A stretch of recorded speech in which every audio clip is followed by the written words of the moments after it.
Bienvenue dans le parcours audio de la pensée du jour du Top Chrétien. Nous vous invitons à vous installer confortablement et à prendre un temps de pause avec Dieu.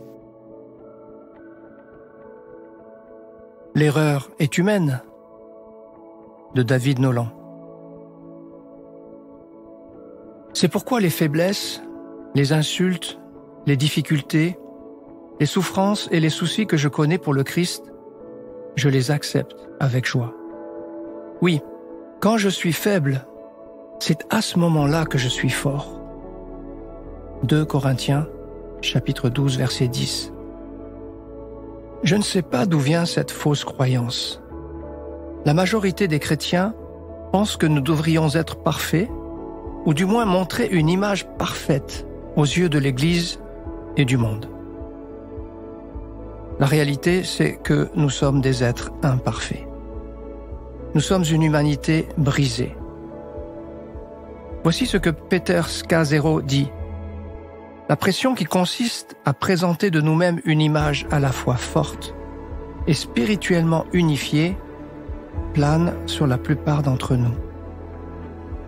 Nous nous sentons coupables de ne pas être à la hauteur, de ne pas décrocher la lune. Nous oublions que pas un seul d'entre nous n'est parfait et que nous sommes tous pécheurs. Nous oublions que David, un des amis les plus chers de Dieu, commit l'adultère avec Bathsheba et fit tuer son mari. Vous parlez d'un scandale.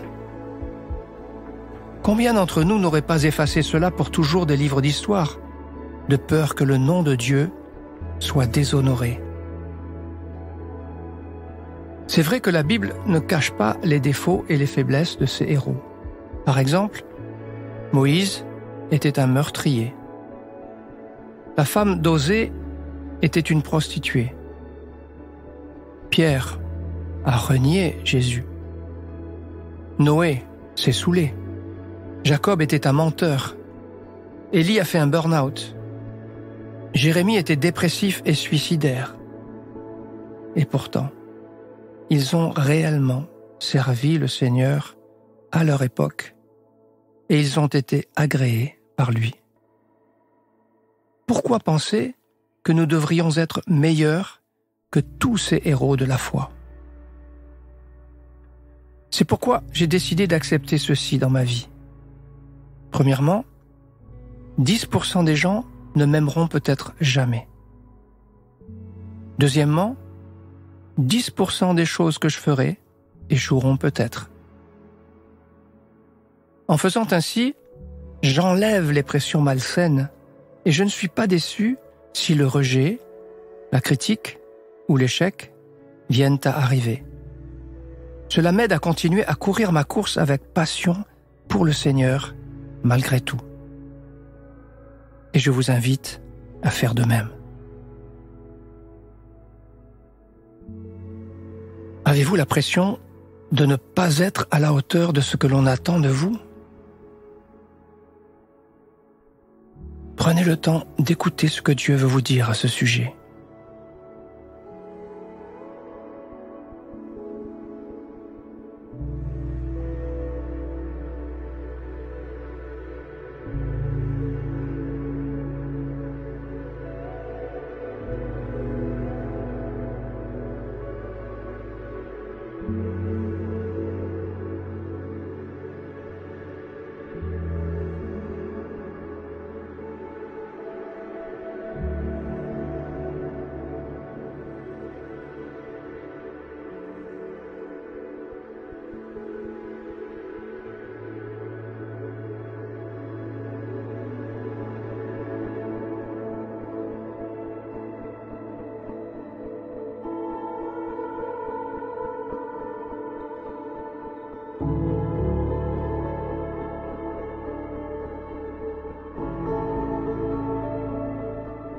Prier, c'est simple.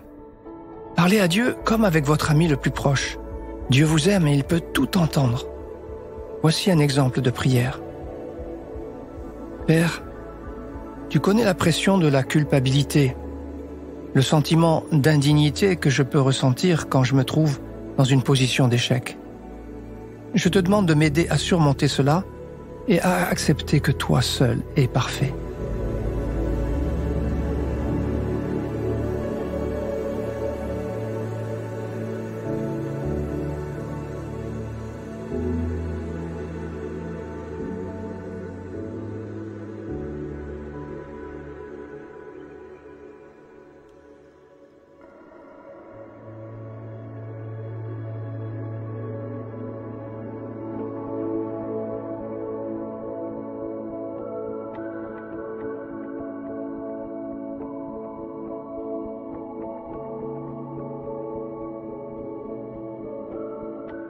Louer Dieu, c'est lui manifester notre gratitude. Aujourd'hui, pourquoi ne pas prendre un temps pour élever le nom qui est au-dessus de tout nom? Le nom de Jésus est au-dessus de tout. Erreur, défaillance, condamnation. Louez celui qui seul est parfait et qui vous aime malgré vos imperfections.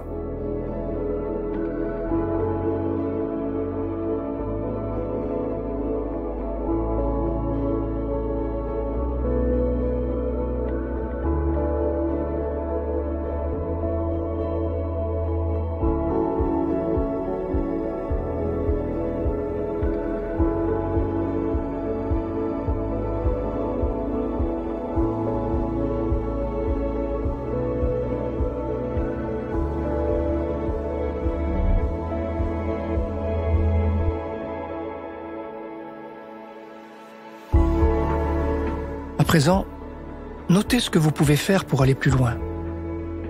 Le message de l'Évangile est imprégné de mots tels que grâce, pardon, clémence, ainsi que des idées telles que nouveau départ, dette effacée. En face de chaque erreur qui vous pèse, mettez l'un de ces mots dans la prière.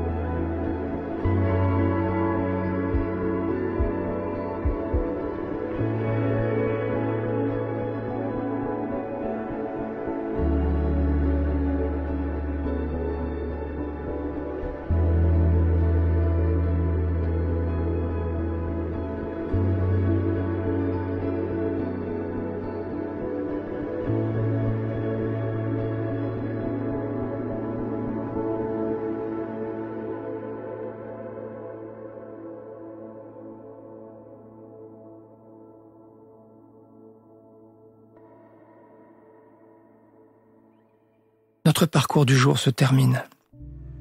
Prions ensemble afin d'honorer notre Dieu. Merci Seigneur, car tu as choisi de m'aimer malgré mes nombreuses imperfections. À toi soit le règne, la puissance et la gloire. Amen.